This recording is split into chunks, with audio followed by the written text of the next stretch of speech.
Hey, that's pretty cool. I can't believe Days Gone actually somehow topped the Steam charts. Like, really? Days Gone, Mass Effect Remaster, Biomutant, which is a pre-order right now, Resident Evil Village, Subnautica Below Zero, Red Dead 2, the Valve Index VR, Witcher 3, It Takes Two, and Cyberpunk 2077. So, that's kind of interesting overall. So, is Ben Studio going to get a potential part 2 to Days Gone? I don't know, but hey, let's just jump into the news. So hey guys, as you saw in that intro, I just basically went over the Steam charts and just showed what was currently the highest selling games, and Days Gone was kind of a surprise to me.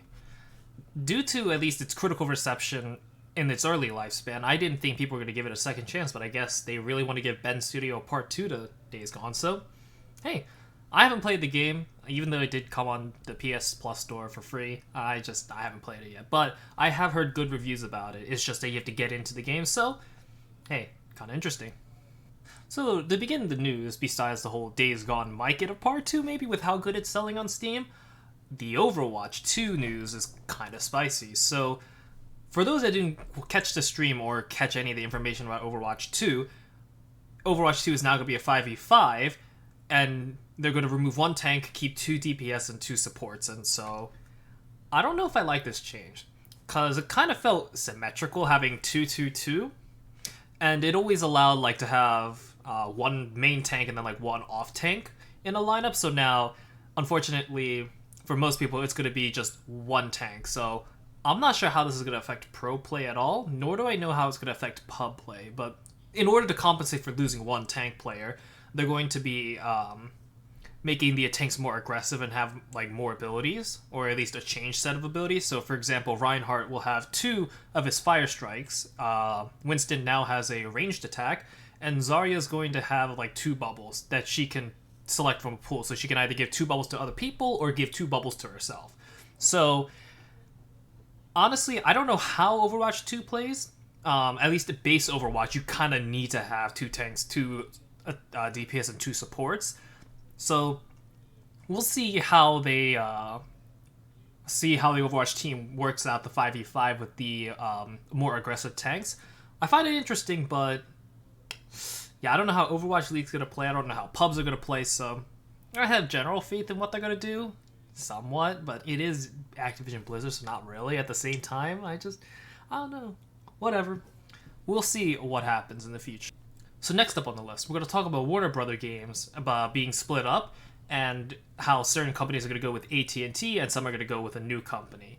And yeah, this is kind of interesting to see, particularly since Warner Brothers has like Shadow of Mordor games, Injustice, Mortal Kombat. So we're not sure exactly where which companies are going to go to where, but I do find it interesting that the companies are going to be split up. So I wonder if monetization might be different, because I know Mortal Kombat had a few interesting monetization options, such as easy fatalities, where you could just pay to do a fatality much easier. So I wonder if that's going to change, because if NetherRealm is splintered off from AT&T, maybe they won't be doing those types of microtransactions. They might do like skin microtransactions, but we'll see how this plays out in the future.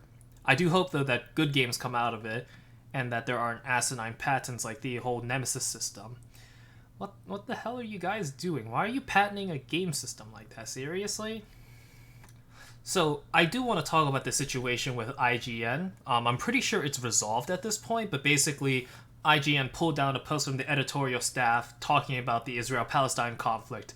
And as Jason Schreier says, it's just corporate censorship of an editorial outlet. And so, whether or not you have certain feelings on the whole conflict, I don't think you should be censoring it, at least from a corporate standpoint, because it is an editorial outlet. They can pick and choose what they want to choose, what they want to write about. If they don't want to write about it at all, hey, that's fine. It is the editorial outlet's choice, and it is within the people within that place saying, hey, I don't want to write about it, or we don't want to talk about it. I think that's fine. But obviously, when corporate is trying to essentially cut it down, then yeah, it is censorship. And or if they were to like say, oh, we only want this kind of content to come out, that's also censorship in a different way, right? And so definitely think that IGN did a bad move here, but it's not the worst thing I've ever seen coming out of them.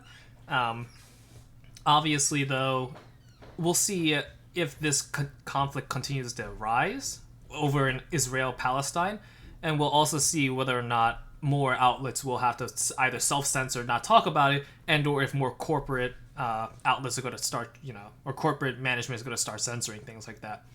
I do hope, though, that that doesn't happen, the whole corporate censorship thingy, but obviously IGN is going to do what they need to do to protect their image, and in this case, they thought censoring the whole article about Israel-Palestine was the best move in their case. So now, I do want to talk about how basically Warzone's trying to rip off Fortnite and getting 80s action heroes. So Fortnite hasn't quite gotten 80s action heroes as so much as they have gotten like other icons in gaming like Master Chief, the Predator, and a few other characters. And I mean, I'm kind of intrigued that they were to do this now, and I'm kind of also surprised they would do it within the setting of their game. So I think it's interesting at best and kind of just stupid otherwise. So I mean, if you like Warzone, go ahead and play it, but obviously I'm not. I don't support Activision Blizzard, particularly the Call of Duty series. I don't like that shit. So I mean, it's kind of interesting that they're kind of taking like the Fortnite model skins, or at least the most recent Fortnite model skins. So we'll see what happens here. Next up on the list of corporate is bad, if you were to read Jason Schreier's press reset, you'll basically see here that EA basically shot down a ton of games just due to the fact that the people that were behind those games didn't make a lot of money. So in this excerpt, the EA executive said, "Why would I give you $1 knowing that I'm going to get $110 back when I can give Chris $10 million and either make $100 million or get a tax write-off?" And so it's very indicative of games as being a business, and I understand that a company needs to make money, right? I'm not going to say they can't, but obviously this kind of cuts down on creativity, and it also kind of just seems a little shitty to do that. Of course, they're a company, they can run it their way, and I can just choose not to support them. Though I will say, at least in recent years, EA has done a little bit of a better job. Of course, they still have a long way to go, particularly with their EA Sports games and general monetization in general. Sure, games like Apex and then like their Fallen Jedi game, Medal of Honor, like they're going in, I think, what is a good direction for gamers, but obviously it might not be the best for the company, so at least in terms of getting money and whatnot. But I definitely think they'd still make money regardless whether or not they add those kind of monetizations and or if they shoot down certain games or not. So EA being EA, but I definitely hope that they do learn to do better than this, but that's just me.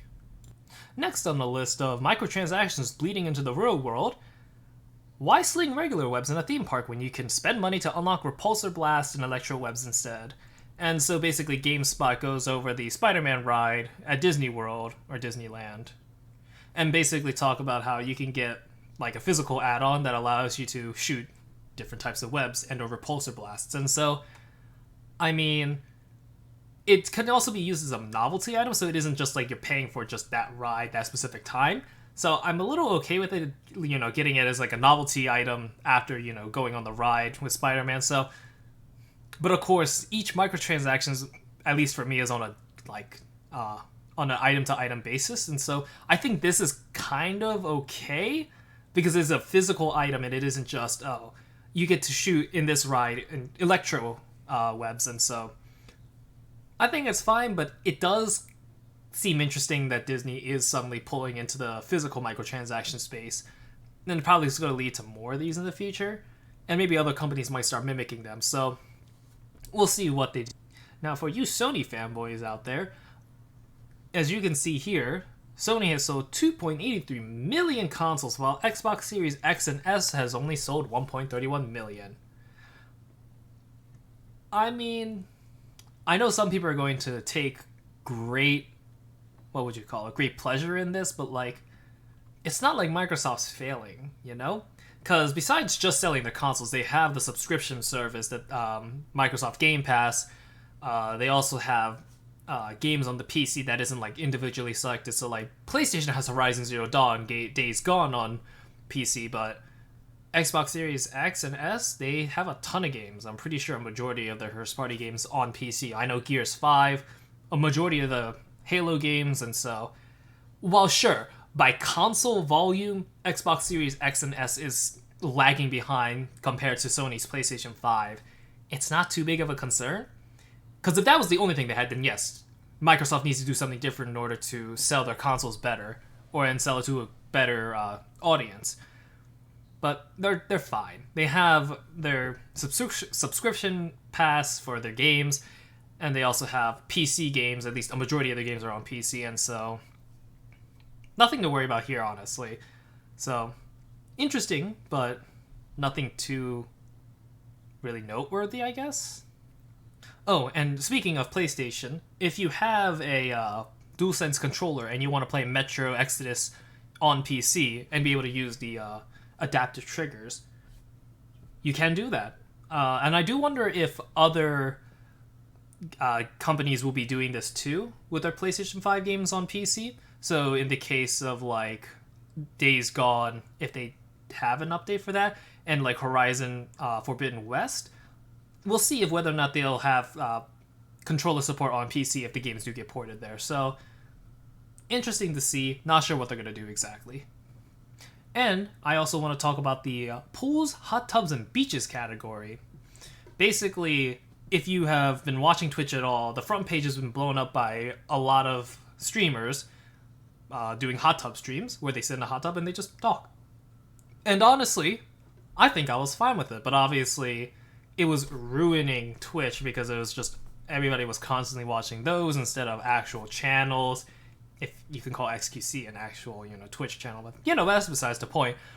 And so now that they have this channel for specifically people that are in pools, hot tubs, and beaches, now you can essentially isolate the content, and if they deem it not advertiser friendly, like as a whole, then they just don't advertise to give advertiser money, into that. And so it helps at least kind of isolate the issue. But honestly, y'all a bunch of, but y'all are just a bunch of prudes. I'm gonna be real with you here. Y'all can't handle a girl in a swimsuit,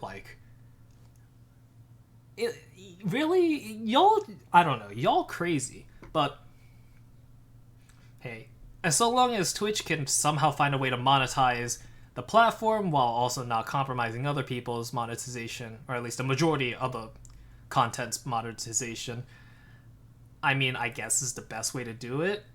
I really don't have another way besides just stop being a prude, but we will see how much pushback this will get in the future, and if whether or not this is an actual permanent solution or if this is just a band-aid fix for a later solution that comes around.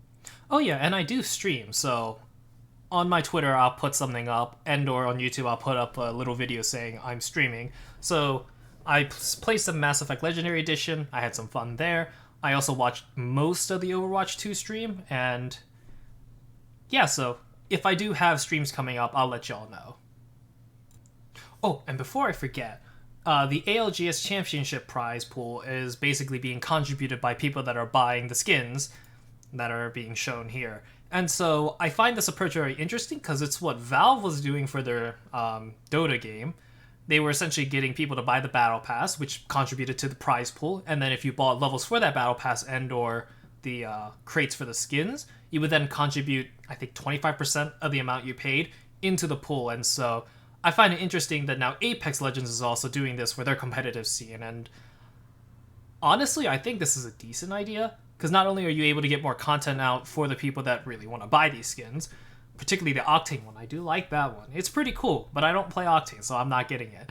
And so I do find it interesting that Apex is now jumping on to the, hey, buy skins, increase prize pool. And so I do wonder if other games like maybe Warzone, Fortnite's going to do that too. I know for at least a while, Fortnite was just, running from the money of everything of all purchases, and so, nothing too surprising there.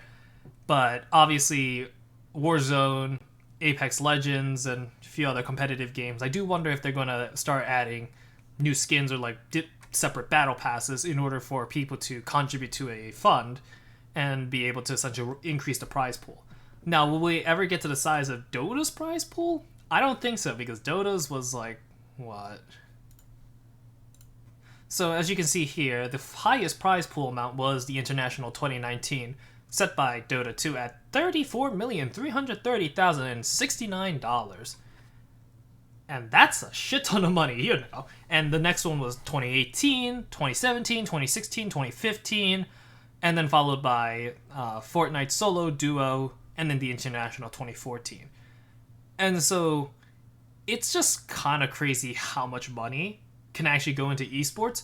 And this was with Dota's Battle Pass and Loot Crate contributing to the pool fund. And so I do find it interesting that Apex is now jumping on it, and I think it has the really big potential to make a shit ton of money, not only for the companies, but also increase the prize pool and get people more interested in the competitive scene. Now, will it necessarily work out? Maybe, maybe not, but I do at least find it interesting that they are attempting this now. So, I'll be seeing y'all guys next week. Do comment, like, favorite, and subscribe, and hit the bell notification so that you get my videos whenever they come out. You gotta catch me streaming, you know. And also, I don't know when Elden Ring news is gonna come, but hey, whenever that happens, it happens.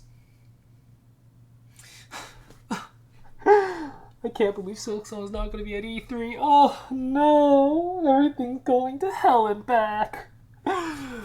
Ugh.